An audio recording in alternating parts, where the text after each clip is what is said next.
존경하는 200만 도민 여러분과 서동욱 의장님, 그리고 선배 동료 의원 여러분, 여수 출신 최병용 의원입니다. 전남 도정과 교육행정 발전을 위해 애쓰시는 김영록 지사님과 김대중 교육감님, 그리고 관계 공무원 여러분 노고에 진심으로 감사드리며 도정 결문을 시작하겠습니다. 철강 산업은 전라남도의 중요한 기반 산업이면 포스코 홀딩스의 작년 매출액은 약 84조 8천억이었습니다. 하지만 광양제철소에서 배출하는 각종 오염물질 때문에 여수시 묘도동을 비롯한 인근 지역 주민들 피해와 고통이 끊이지 않고 있습니다. 동영상 자료 부탁드립니다. 전라남도에 위치한 포스코 광양제철소. 여의도 면적 5배 크기의 제철소에선 작년 한 해 무려 19,000톤가량의 대기오염물질이 배출됐습니다. 주민들에 따르면 최근 제철소 근처 대기질이 점점 더 나빠지고 있다고 합니다. 예전에는 그래도 좀 먼지 끼고 해도 이렇게 다 보였는데 요즘 아예 보이지를 않아요.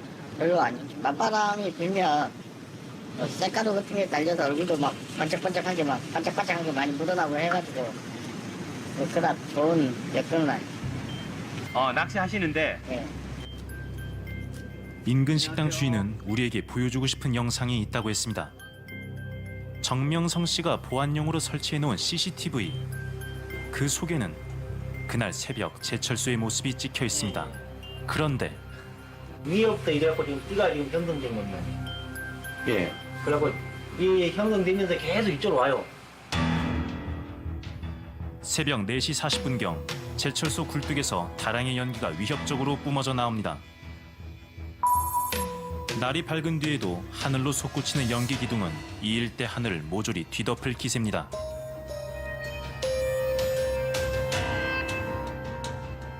이게 보통 한 2시에서 4시 사이에 제일 많이 뿜어내죠.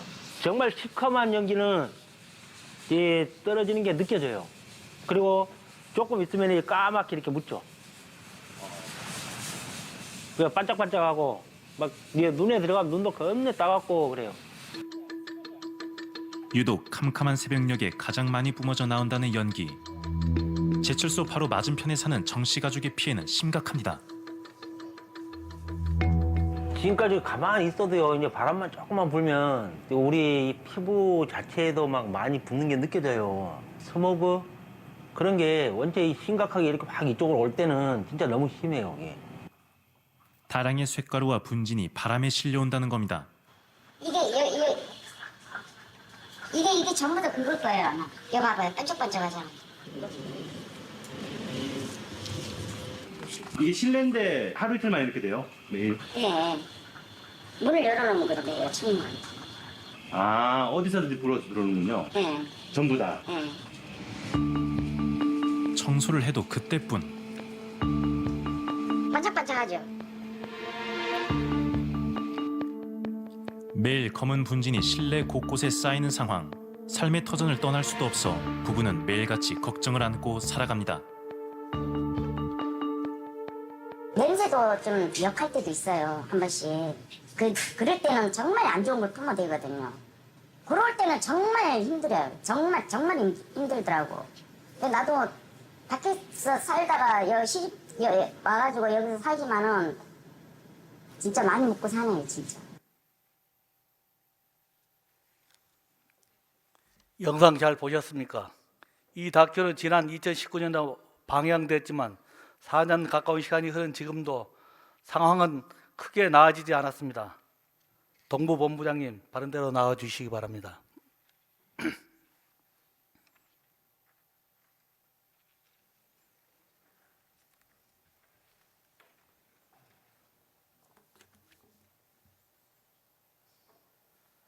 네, 동부지원본부장 안상현입니다.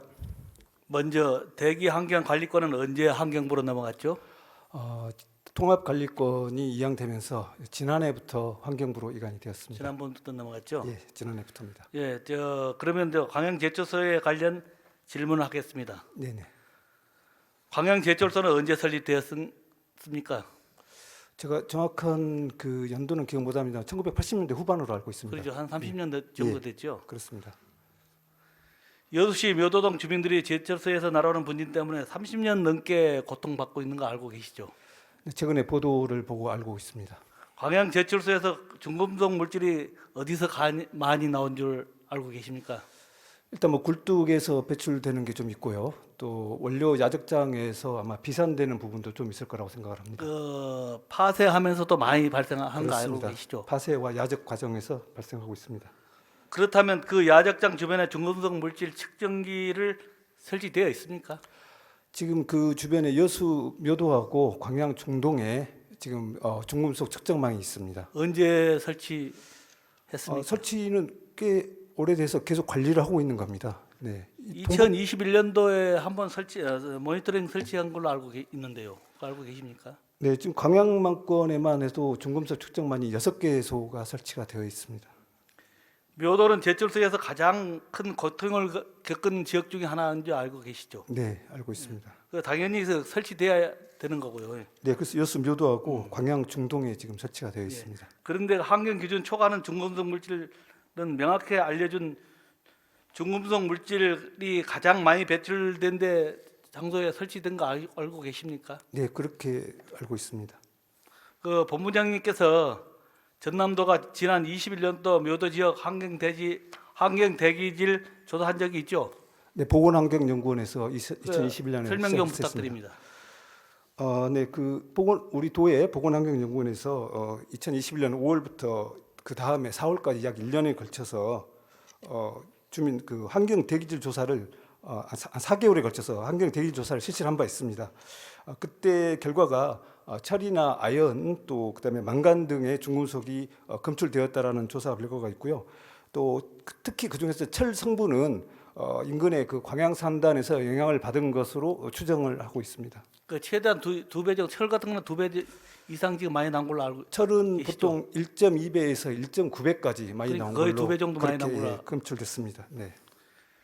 제철소 인근 대기질 관련 조사는 21년도 단 한 번뿐이죠.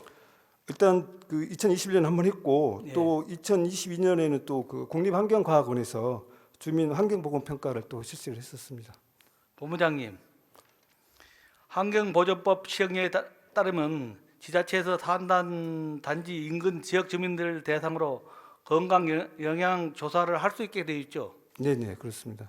그 묘도 지역 주민 대상으로 도 차원에서 건강 영향 조사를 실시한 적이 있습니까? 지금 그 현재 지난해 저희가 예산을 확보를 해서 그 여수 묘도에 주민 건강 영향조사 사후 관리 사업을 지금 추진 중에 있습니다. 그래서 약 그 예산이 2억 1천만 원 정도 배정이 돼서 모니터링과 주민 생체 농도를 지금 조사를 할 계획입니다. 30년 넘게 세월간에 묘도적 주민들께서는 고통과 피해를 알고 계십니까? 네, 좀 전에 그 비디오에도 봤습니다만 굉장히 어려움이 많을 것으로 생각이 됩니다. 그동안 뉴스와 신문에 많이 보도되어 있습니다. 그런데 실질적으로 대기질 조사와 건강 영향 조사를 제대로 하지 않은 게 굉장히 유감입니다. 30년 동안 아무것도 안 하고 21년도에 딱 한 번 했더라고 보니까요. 네, 그러니까 21년도에 우리 도에서 환경 대기질 조사를 했고 또 21년과 22년에 걸쳐서 국립환경과학원에서 환경 보건 평가를 했고요. 또 23년 올해 들어와서는 지금 그 후속 조치로서 주민 건강 영향 조사 사후 관리 사업을 실시를 하고 있습니다. 좀 늦은 감이 있습니다만 그래도 지금이라도 이런 부분이 진행돼서 다행이라고 생각을 합니다. 예, 앞으로 건강 영향 조사를 통해서 주민들 피해를 실질적으로 보상해 줄 수 있는 근거가 필요합니다. 네.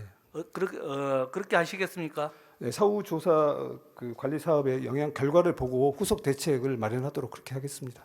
그렇다면 광양제철 오염물질 배출에 대한 개선과 제재를 하기 위한 대책은 있습니까? 네, 지금 안타깝게도 지금 통합관리권이 그 환경부로 이관됨에 따라서 우리 도가 직접적인 정책 수단을 갖고 있지는 못하는 것은 아마 의원님도 잘 아시리라 생각을 합니다. 그래서 저희 도도 계속해서 중앙지방협력회의 등을 통해서 다시 우리 도로 관리권을 이양해야 될 걸 꾸준하게 지금 건의를 하고 있는 상황입니다. 최소한도 원인 조사는 해야 되지 않을까요? 네, 그렇습니다. 더 묻겠습니다. 광양제철소의 각 용광로라에 있는 사이로 알고 계시죠? 네, 그런 안전변이라고 것도 있죠. 하고 네. 야적장의 주변에도 TMS 설치되어 있습니까? 야적장 같은 경우는 TMS 설치 대상이 아닌 걸로 알고 있고요. 이제 굴뚝에만 지금 TMS가 설치가 되어 있습니다. 왜 야적장을 나가 물어보냐면요. 철강석을 파쇄하면서 굉장한 분진이 많이 나옵니다. 그거 알고 계시잖아요. 네. 그러면 그것도 분명히 설치해야 되지 않을까요? 이제 TMS 같은 그런 자동 측정기는 이제 굴뚝 같은 데에다 설치가 가능한 그 기계로 생각을 되고요. 야적되어 있는 부분 같은 경우에 TMS 설치는 좀 어려움이 있고, 다만 이제 아예 이걸 원천적으로 방지하기 위해서는 그 원료 야적장이나 파쇄장을 옥내화해야 된다고 생각을 합니다. 옥내형으로 하는데도 그 분진이 굉장히 많이 발생하니까 최소한 또 네, 네. 그 조치는 취해야 될 거 아닙니까? 이 굉장히 이제 파쇄하는 과정에서 분진이 많이 나오거든요. 그럼 그 바람 따라 비산이 계속 날라옵니다. 그래서 주변에 그 지금 이 묘도동만 아니고 이 광양 일대가 그 많이 이제 비산이 되고 있는 거 알고 계시지 않습니까? 네네. 그래서 그 최소한도 통화 관리 시스템은 충분히 필요하다고 생각합니다. 본능은. 네. 그런 부분 저기 광양제철소라든가 관리청에 저희가 건의를 하도록 하겠습니다.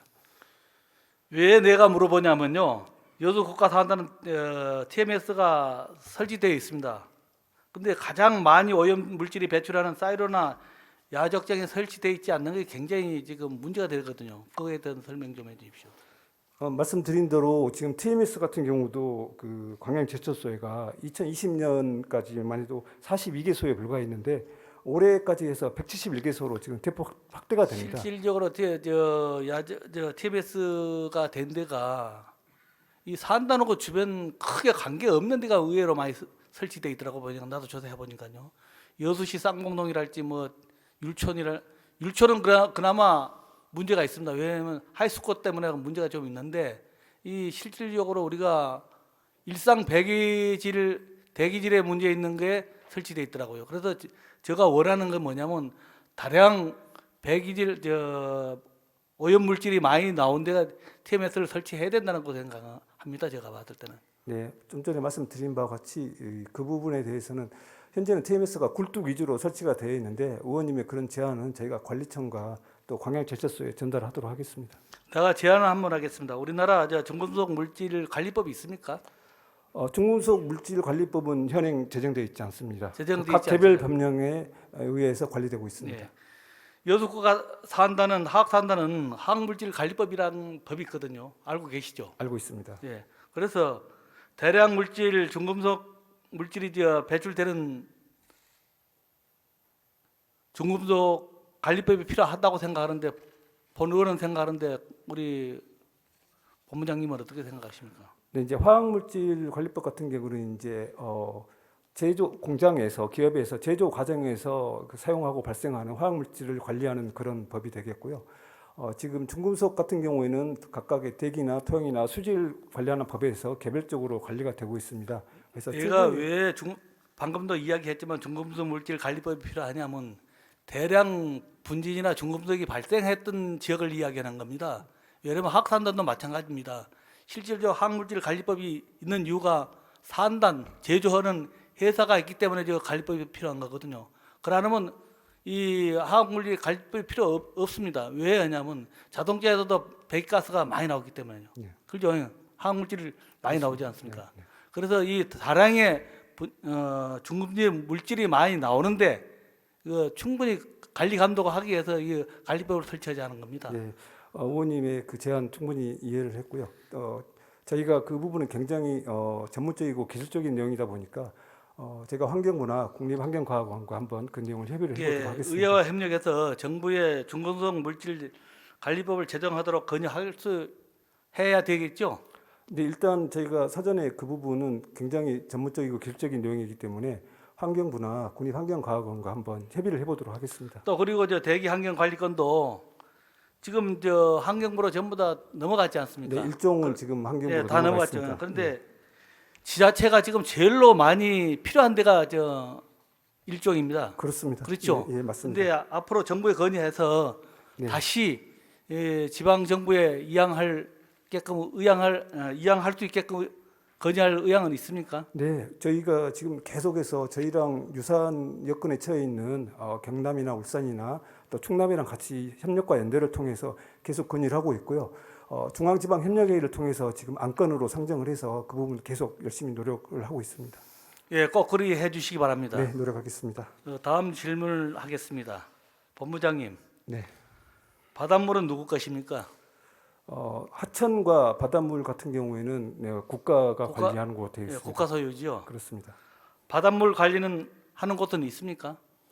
바닷물의 그 수질이라든가 해양 오염에 관해서는 해수부에서나 환경부에서 관리를 하고 있습니다. 환경부에서 다 하시죠. 예, 그렇습니다. 바닷물 사용 허가는 어디서 합니까? 그거는 이제 제가 봐서는 산업시설에 관한 부분은 아마 산업부에서 할 것 같습니다. 산업분에서요. 예.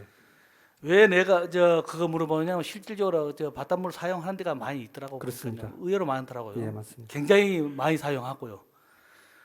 그렇다면 공업용수는 어디서 관리합니까? 공원수는 환경부에서 지금 물관리 통합정책회에서 그러죠. 생활용수 공원수도 환경부에서 관리합니다. 공업용수 톤당 가격은 얼마 정도 됩니까? 제가 정확한 숫자는 기억 안 나는데 200원대 초반 정도로 기억하고 있습니다. 네? 200원대 초반 정도 기억하고 있습니다. 한 예. 46원인가 정도 예, 그 하시죠. 정도 하는 거 알고 있습니다. 예. 예. 만약에 공장에서 바닷물을 사용하면 톤당 가격은 어느 정도 책정할 수 있겠습니까? 만약에 바닷물을 공장 용수로 사용한다 했을 경우에는 이제 이거를 담수화를 할 것이냐 아니면은 바닷물 상태로 그대로 사용할 것이냐에 따라서 가격 차이가 한 5배 정도 차이가 날 것 같습니다. 그렇죠. 담수화 시설도 문제가 됩니다. 왜 하냐면 담수화 시설을 하다 보면 그 나머지 소금 있지 않습니까? 네네. 그 어디로 바다로 버리지 않습니까? 그렇습니다. 그럼 농도가 또 틀려지고 바다 오염이 될 수 있는 부분이거든요. 주변 해역에 염도를 갖다가 높이는 그런 효과가 있을 수 있습니다. 그러죠. 광양제철소고 영광 원자력 발전소가 바닷물을 갖다가 냉각수로 사용한 거 아시죠? 알고 있습니다. 예. 그리고 또 기타 발전소도 마찬가지고요. 그렇습니다. 예. 예. 그 광양제철소 바다 사용 현황을 어떻게 생각하십니까? 어떻게 됩니까? 지금 광양제철소 같은 경우는 하루 평균 한 424만 톤 정도를 바닷물을 냉각수로 지금 사용하고 있습니다. 그러니까 바닷물 자체로 그대로 냉각수로 사용하고 그대로 지금 방류를 하고 있는 그런 그렇죠. 상태입니다. 참고로 말씀드리면 영광 원전 같은 경우는 하루에 한 1,800만 톤 정도 해수를 지금 냉각수로 사용을 하고 그 있습니다. 바다 온도 차이는 어느 정도 납니까? 지금 그러니까 치수할 때와 그다음에 배수할 때 차이를 말씀하시는 거죠. 네네. 보통 한 4에서 7도 정도 차이가 납니다. 그렇죠. 그러면 그것도 하나의 바다 환경 오염의 주범이 될 수 있겠네요. 예. 오염보다는 이제 생태계에 약간의 생태계 이제 그것도 교란의 여지가 결국은 있을 수 오염이죠. 있습니다. 예, 교란의 여지가 있습니다. 있을 수 있습니다. 광양제철소에 하루 평균이 한 24톤 정도 바닷물을 사용하는데 1년 치면 약 한 15억 4천 톤이 넘네요. 예. 그렇게 계산이 될 예. 것 같습니다. 그렇다면 영광 원자력 발전소는 얼마나 사용하고 있습니까? 말씀드린 대로 그 영광 원자력 발전소 같은 경우는 하루에 1,800만 톤 정도 사용합니다. 자료 좀 부탁드립니다. 광양은 한 약 1년간 한 15억 톤 사용하고 영광 원자력 발전은 한 70억 톤 사용하고 있습니다. 네, 그렇습니다. 알고 계시죠? 4배 이상 좀 사용하고 예, 있습니다. 그렇죠. 이 제철소와 발전소가 어마어마한 바닷물을 사용하고 있어요. 네. 그런데 이 냉각수로 나중에 바다로 배출을 하지 않습니까? 그렇습니다. 그렇죠. 네. 제가 알기로는 그걸 온배수라고 부르는데 그거 네. 알고 있습니까? 예, 온배수 배출입니다. 예. 온배수는 바다 온도가 평균 한 4에서 7도 정도 지금 차이가 나죠. 네, 그 정도 높은 그 온배수가 지금 바다로 방류되고 이 있습니다. 온배수가 바다로 흘러가면 아까 말씀하시던 대로 그 바다의 어종이랄지 환경 파괴가 충분히 되는 가능성이 있죠.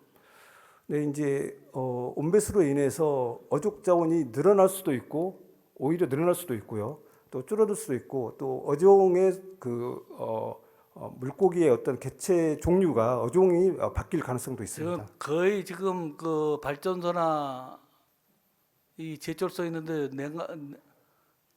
냉각수로 쓰는 데는 거의 어종들이 지금 아열대 어종으로 지금 돼 있습니다. 네, 어종이 알대로 바뀌면서 네. 어족 개체 수는 늘어난 걸로 저는 알고 근데 있습니다. 그쪽에 생태계가 많이 파괴된 거 아시죠? 네, 그 어종이 바뀌면서 좀 생태계가 좀 달라지고 있다는 이야기를 듣고 주민들이 있습니다. 굉장히 지금 피해가 심한 줄도 알고 계시고요. 네, 거기서 이제 고기를 수산업을 하시는 분들 같은 경우에는 어려움이 있는 것으로 알고 있습니다. 예. 발전소에서 발전되는 사용에 대해서 영광 원자력 발전소 같은 시세세가 부과되는 걸로 알고 있는데 알고 계십니까? 그건 당연히 그 발전소 주변 지역 지원에 관한 법률에 따른 또 톤당 가격은 얼마나 부과하고 있습니까? 제가 알기로는 온배수에 대한 그 부과는 없죠. 부과금은 없는 것으로 알고 있습니다. 문제가 거기에서 문제가 되는 겁니다. 이 제철소의 온배수나 이와 같은 비슷한 세금이 부과되지 않은 것 자체가 지금 굉장히 문제가 되거든요. 만약에 부과되지 않으면 제철소 냉각수로 사용하는 바닷물에 대한 세금 부과하는 방안은 있습니까? 현재까지는 국내가 그런 온배수 방류에 대한 관리 기준이 아직 없습니다. 아쉽게도. 그래서 그런 관리 기준이 없다 보니까 또 그에 따른 그런 부담금, 부과가 이런 부분에 대한 것은 아직까지는 법적인 기준은 없습니다. 실질적으로 다른 공장에서는 공업용수를 갖다가 많이 냉각수로 쓰고 있거든요. 그거는 아까 이야기한 톤당 246원 정도 지금 부과를 하고 있는데 냉각수로 있는 바닷물로 냉각수 쓰고 있는 데는 전혀 부과 안 한다는 그런 행방성에도 맞지 않고 이 또 한 가지 뭐냐면 이 바다 생태계를 혼란시키고 이 어민들의 피해가 많은데 당연히 부과시켜야 되는 거 아닙니까? 네, 그런 부분 때문에 최근에 그 국회에서 온배수 배출량에 따라서 수산자원 조성 부과금을 갖다가 부과하자 이런 법안이 지금 논의가 돼서 상정된 것으로 알고 있습니다. 그러니까요. 정당한 대가를 사용하지 않으면서 어민들 피해도 안 해주고 국가의 세금도 안 되고 이거 기업들의 폭리가 아닙니까?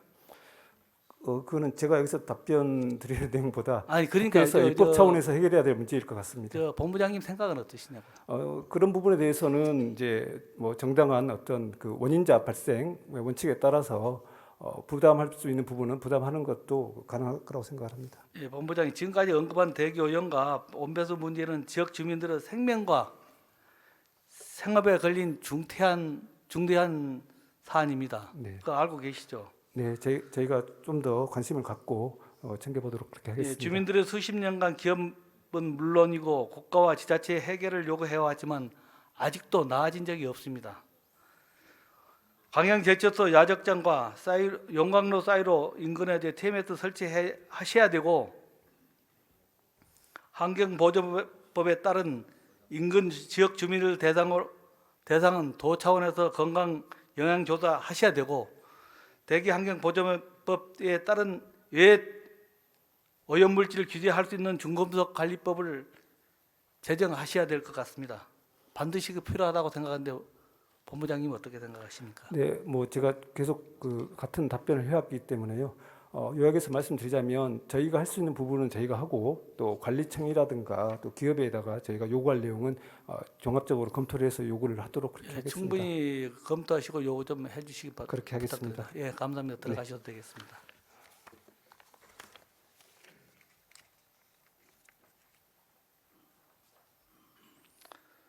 다음 질문 있겠습니다. 일자리 본부장님 발언대로 나와주시기 바랍니다.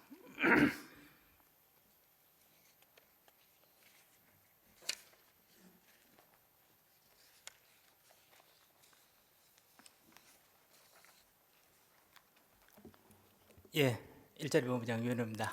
본부장님 취임하신 지 얼마 안 됐죠? 예, 1월에 왔습니다. 1월 달에 왔죠.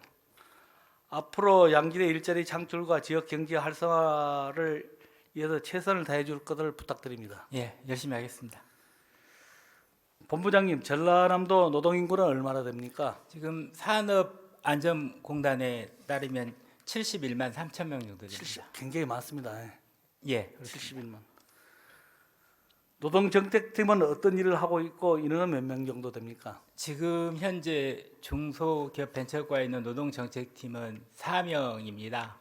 그 노동자 권익보호 관련된 거, 그리고 노사민정 관련된 부분, 그리고 산업재해 예방, 그리고 외국인 근로자, 그리고 근로자 복지 관련된 부분을 전반적으로 하고 있습니다.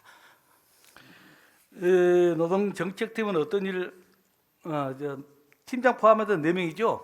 예, 그렇습니다. 이 한 그 많은 노동자들 갖다가 제대로 관리가 되겠습니까? 예, 이제 관리 개념 부분에 대해서 뭐 저보다는 산업 현장에 대해서 많이 알고 계시고 또 그분에 대해서 전문적인 식견을 가지고 계시는 최병영 의원님께서 보시는 그 노동자의 이 산업안전 그 개념하고 또 우리 도의 노동정책팀이 관리하고 있는 개념에는 분명히 간극이 있는 것 같습니다.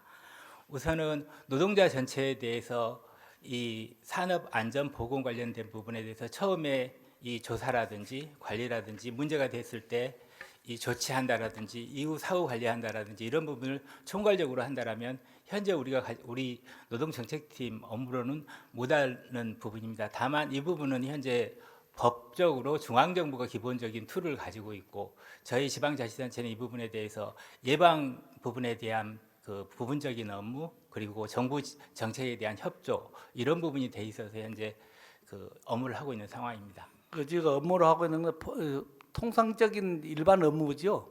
예, 그렇습니다. 문제가 거기에서 있습니다. 왜냐면 지금 이 내면 갖고도 제대로 지금 안 되는데 앞으로 저 전문 지식이 있는 분들 더 늘려야 되지 않겠습니까, 직원들을?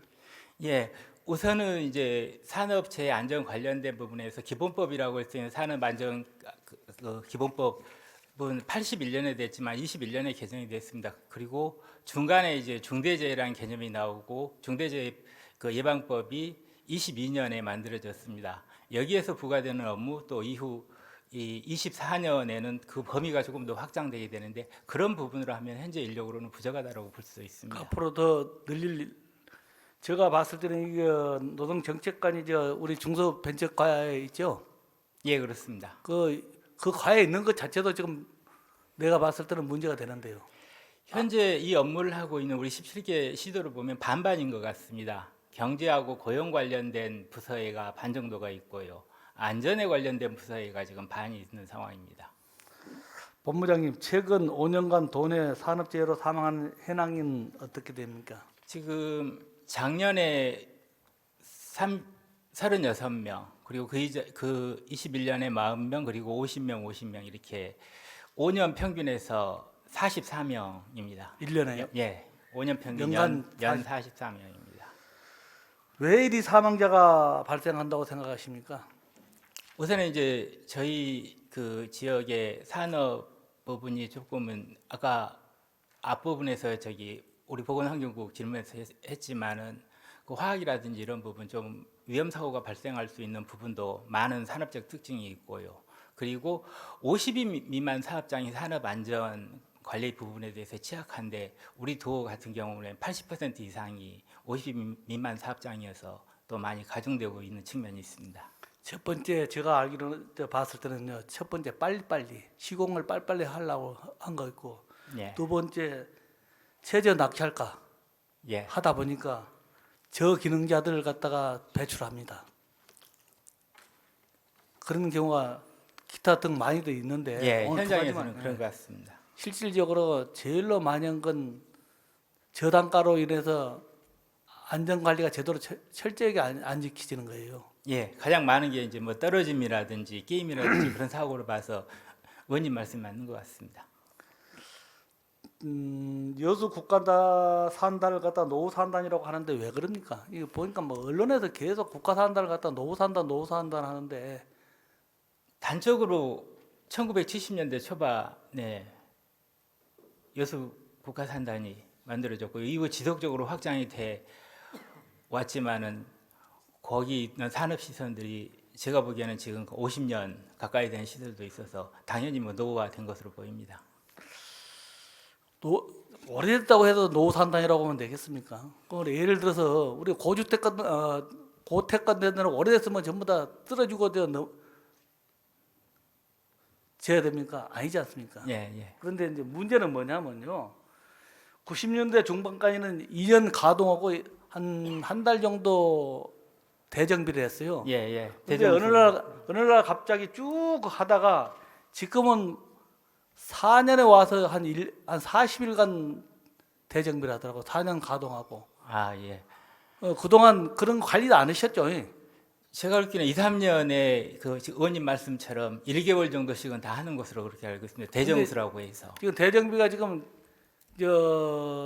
가동 기간을 거의 2배를 늘렸어요. 그러면 이 파이프 같은데도 예. 2년에 한 번씩 갈아야 될 걸 지금 4년에 갈다 보니까 예. 이 사고가 많이 나는 하나의 주 요인이 될 수 있습니다. 예. 앞으로 그런 걸 좀 철저히 좀 관리해 주시기 바랍니다. 산업재해 발생하면 노동 정책팀은 어떤 역할을 하고 어떤 조치를 하고 있습니까?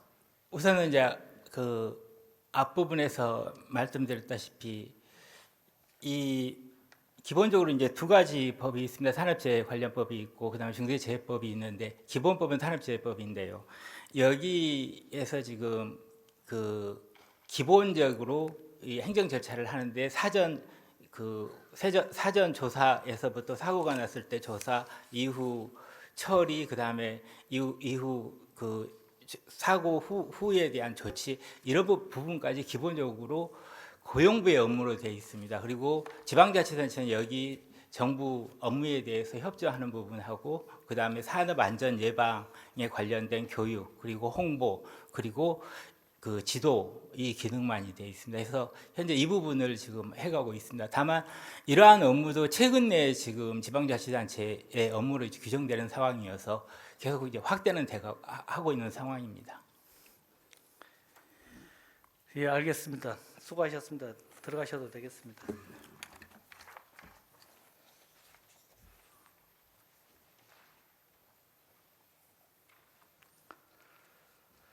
도민안전실장님 발언 들어 나와 주시기 바랍니다.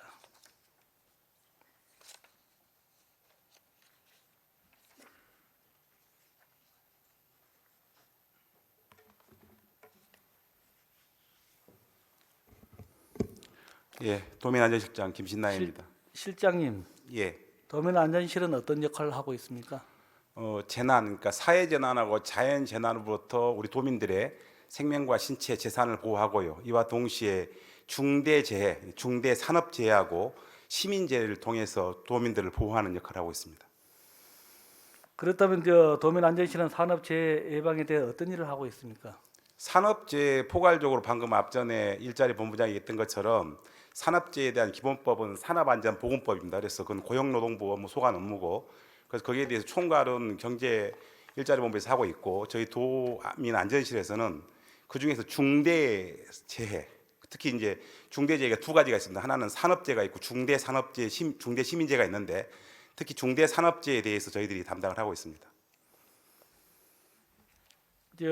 보시다 자료 좀 띄워주십시오.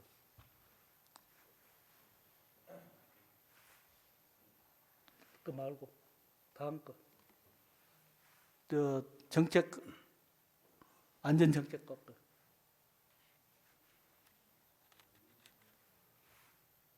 표줄 4번요.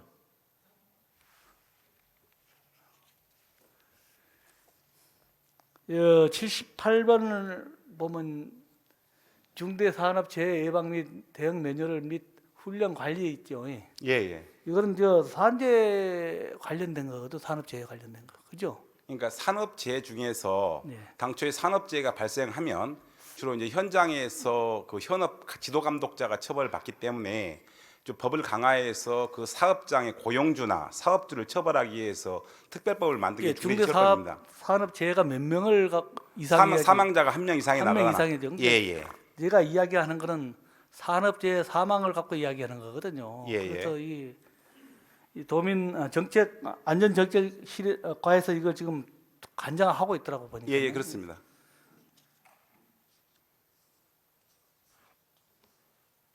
그래서 이 도민 안전실에서도 충분히 이거 우리 산재에 관련되면 조사도 해야 되고 사후 관리도 해야 되고 기타 등등 해야 되는데 처벌을 하란 말은 아니고 예, 예. 처벌하는 권한은 없기 때문에 처벌할 수는 없겠지만 그 원인과 결말을 충분히 내 주셔야 되는데 지금까지 그런 조사 흔적이 있습니까? 지금 저희가 이제 그 안전정책과의 중대재해팀을 갖고 있는데 중대재해팀은 중대재해처벌법이 생기면서 500인 이상 사업장에 대해서 중대재해를 예방하기 위해서 팀을 구성하도록 시행령에 규정이 되어 있습니다. 그래서 저희 전라남 도내에 있는 사업장에 있는 중대재해를 예방하기 위해서, 산업재해를 예방하기 위해서 저희 재해팀을 갖고 있고요. 의원님이 말씀하신 각종 그 산업재해 이런 부분에 총괄적인 부분에 대해서는 저희가 이제 컨트롤 타워 역할을 하지만 그 부분은 각 실국에서 하기 때문에 1차적으로 일자리 경제본부에서 한다고 보면 되겠습니다. 거의 이제 발표하는 거 보면 소방서에서 많이 하더라고요. 보니까 사망 몇 명. 그 도민 안전실에서는 지금 발표 흔적이 거의 들어본 적이 없어서 지금 물어본 겁니다. 앞으로는 예. 이 사전 예방도 중요합니다. 예방도 좀 하시고 예. 사고가 났을 때 충분히 조사도 좀 하시고 사고 규명도 좀 하셔야 될 부분이에요. 예. 네? 근데 지금까지는 안 하신 것 같아요. 실장님, 제로 노동자가 부상하거나 돌아가시게 되면 그 가정이 완전히 파탄된 거 아시고 계시죠? 예, 그렇습니다. 제가 산업 현장에서 직접 일을 하다 보니까 이 두 눈으로 수없이 봐왔어요. 예. 내 앞에서 직접적으로 돌아가신 분도 계실 거예요. 그래서 앞으로는 우리 도민 안전실에서 충분히 그런 거 좀 많이 감안하셔갖고 좀 일 열심히 좀 해주시기 부탁드립니다. 예, 명심하겠습니다. 들어가셔도 되겠습니다. 예.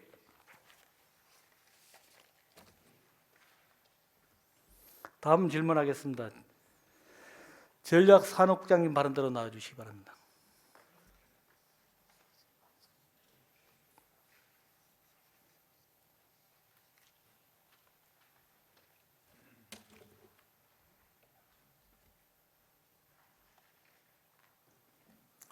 전략산업국장 김종갑입니다.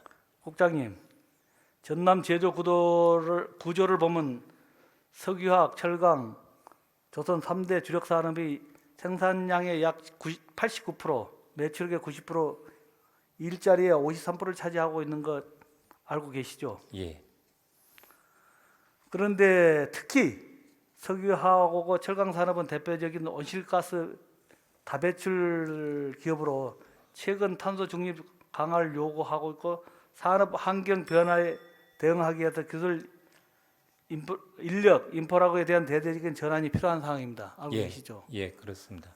특히 R200은 굉장히 중요한 시점인 거 알고 계시죠? 예.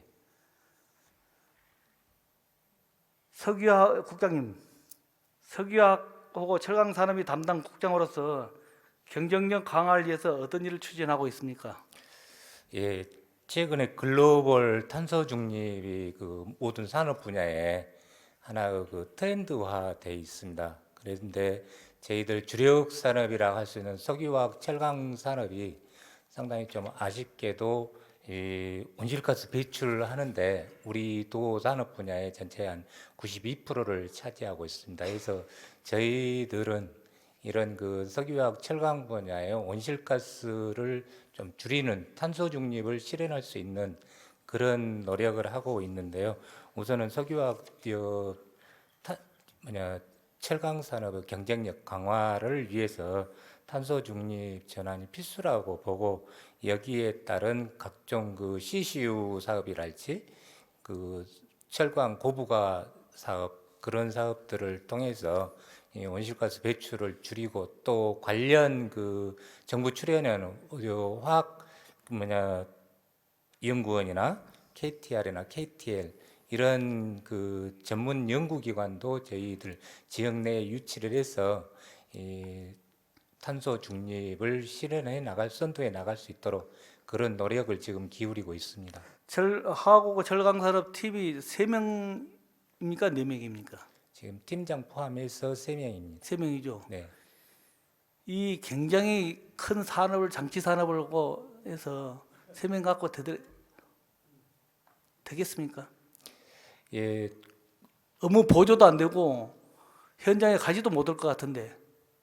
지금 과거에는 주력 산업으로 돼 있었지만은 이미 기반이 마련돼 있고 도에서는 어떤 그 관리 차원에서 그 업무를 하다 보니까 이 화학팀하고 철강팀을 통합을 해서 이렇게 운영을 했는데 지금 또 다른 그 탄소 중립이라는 또 다른 화두가 나왔기 때문에 이게 아리백이 예. 굉장히 중요한 시점이라고 나가 분명히 말씀드렸지 예. 않습니까? 그러면 더 인원을 늘려갖고 아리백을 실행할 수 있게끔 인원을 더 늘려야지 안 되겠습니까? 예, 의원님 그 말씀에 공감하는 부분이 있습니다. 예. 앞으로 좀 그 경쟁력 강화를 위해서 네. 이제 인원 좀 충분히 하고 석유하고 철강 산업도 굉장히 탄소 중립 탄소가 지금 많이 나오는 기업입니다. 예, 알고 계시죠? 예, 예. 그래서 충분히 그 인원을 지사님한테 보충해 달라고 이야기하십시오. 예, 네. 관련 부서하고 협의해서 그런 부분은 보강토록 그렇게 노력하겠습니다. 네, 들어가셔도 좋겠습니다.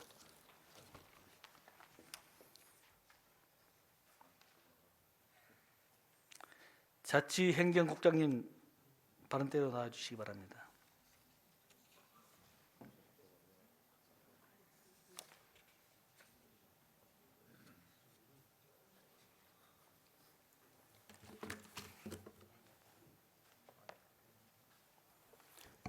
예, 자치행정국장입니다. 전략산업국에서 두 산업 경쟁력 강화를 위해서 열심히 뛰고 있는 걸 본 의원이 보고 한계를 느껴서 나가 지금 우리 자치행정국장님 나오시ras습니다. 예, 이러면 이 알리백 관련돼 갖고 이 굉장히 일이 많은데 이 팀장 포함해서 3명 갖고 일을 할 수가 없는 구조가 되더라고 보니까요. 예. 그래서 인원을 더 늘려야 되는데 우리 행정국장님은 어떻게 생각하십니까? 예, 앞서 충분히 설명을 드렸고 의원님께서 질의하신 내용을 충분히 들었습니다. 특히 그 화학하고 철강은 산업 전환기에 와 있습니다. 탄소를 줄이고 또 새로운 공법을 만들어야 되는. 그래서 저희들이 보니까 지금 현재 산업기반과의 철강화학팀 정원이 총 팀장 포함 4명입니다. 네. 그런데 안타깝게도 구급이 좀 있습니다. 그래서 인원 이렇게 확대한다는 것에 대해서는 아마 일자리 경제본부, 전략산업국, 에너지산업국 이렇게 같이 협업도 하고요. 또 우리 또 그 경자청에 철강화학부가 있고 하기 때문에 같이 협업을 같이 해내고 저희들이 지금 총 정원 내에서 이 부분 한번 면밀히 좀 살펴보도록 그렇게 하겠습니다. 충분히 점점 검토하셔갖고 좀 인원을 최소한도 앞으로 수소 산업도 지금 계속 뜨고 있거든요. 예, 그거 알고 계시죠? 예, 뭐 요즘 대체 산업을 해갖고. 예, 그 수소에 관련된 부분은 지금 앞으로 미래의 네. 에너지 방향이기 때문에 뭐 탄소 포집이라든가 CCUS라든가 수소라든가 이런 미래 에너지 방향이기 때문에 아주 중요할 거라고 생각하고 앞으로 있습니다. 그런 거 일을 하게끔 좀 충분히 인원 검토해 주시기 바랍니다. 예, 관련 부서와 잘 협조하도록 하겠습니다. 예, 들어가셔도 되겠습니다.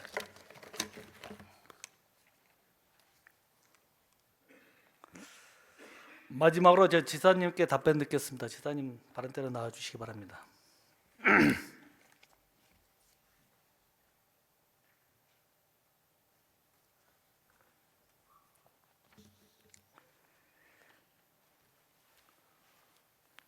지사님, 앞서 3가지 주제를 놓고 국장님과 논의했습니다. 3가지 주제는 제가 건의하던 다음과 같습니다. 중금속 물질 관리법을 제정하여 하자고 정부에 건의해달라는 겁니다. 또 한 가지, 정당한 대가 없이 사용한 바닷물을 세금을 부과하여 생태계 보건과 어민들 피해 보상을 하자는 겁니다. 세 번째, 비효율적인 분리된 산업재해 업무를 그 부서에 맞게끔 관련 인원을 정원하자는 겁니다. 전남 경제 비중을 차지하는 탄소 중립 실현을 해서 핵심인 화학 철강 산업 발전을 위해 도청 철강팀을 화학팀을 갖다가 조직 확대하자는 겁니다. 또 한 가지, 대기 환경 관리권을 환경부로부터 광역 지자체에 대폭 이양해야 된다고 정부에 건의해 주시기 바랍니다. 지사님의 최종 결정권자로서 이 동의하십니까? 예, 존경하는 최병영 의원님께서 우리 전라남도 관련해서 정말 광범위하게 환경 문제부터 시작해서 산업재해 또 중대재해법, 우리 화학 철강 산업 문제 폭넓게 이렇게 질의를 해주셨는데요. 현장에서 이렇게 익힌 그 폭넓은 식견 그리고 깊이 있는 정책 대안들을 제시해 주셔서 감사하게 생각합니다.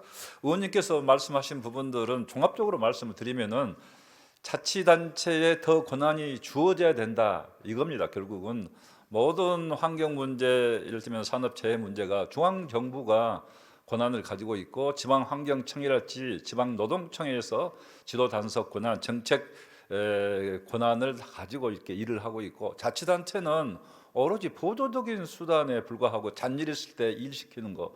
그다음에 중앙에서 모든 예산을 다 집행하고 지방에는 예산도 주지 않습니다. 이런 구조가 있기 때문에 근본적으로 저는 이 부분을 고쳐야 된다. 그래서 시도지사들이 중앙지방협력회의 시도지사 회의 때 이런 부분들을 강력히 문제 제기를 했습니다. 그래서 지방환경청, 지방노동청, 지방중소기업청 이런 부분은 가장 먼저 국가기관을 특별지방행정기관으로 지방으로 이양해야 된다. 특별 국가행정기관 아까 세 개 기관 이런 부분을 지방으로 이양해야 된다고 직접 대통령님께 건의를 하기도 했고 앞으로 이 의제를 중앙지방협력위에서 집중적으로 다룰 예정으로 있습니다. 그래서 이런 부분들은 함께 제가 고민해 가면서 강력히 건의하겠다는 말씀을 드리고요. 우선 중금속 물질 관리법에 대해서는 우리 의원님께서 말씀하신 부분 중금속 문제 관리가 대단히 중요하기 때문에 정책 방향에 대해서 우리 국회의원님들이랄지 또 우리 중앙부처하고도 한번 적극적으로 논의를 한번 해보도록 하겠습니다. 그다음에 바닷물 세금도 없이 사용한다. 저도 동의합니다. 그런 부분은 저희들이 이제 지역자원시설세에 부과를 하는 부분에 이런 부분도 포함을 시키든지 이렇게 해서 부과를 해야 되는데요. 또 우리 일반적인 우리 수산 양식하는 어민들까지 부담이 되도록 하지 않도록 적절하게 잘 해야 된다. 또 이렇게도 생각을 합니다.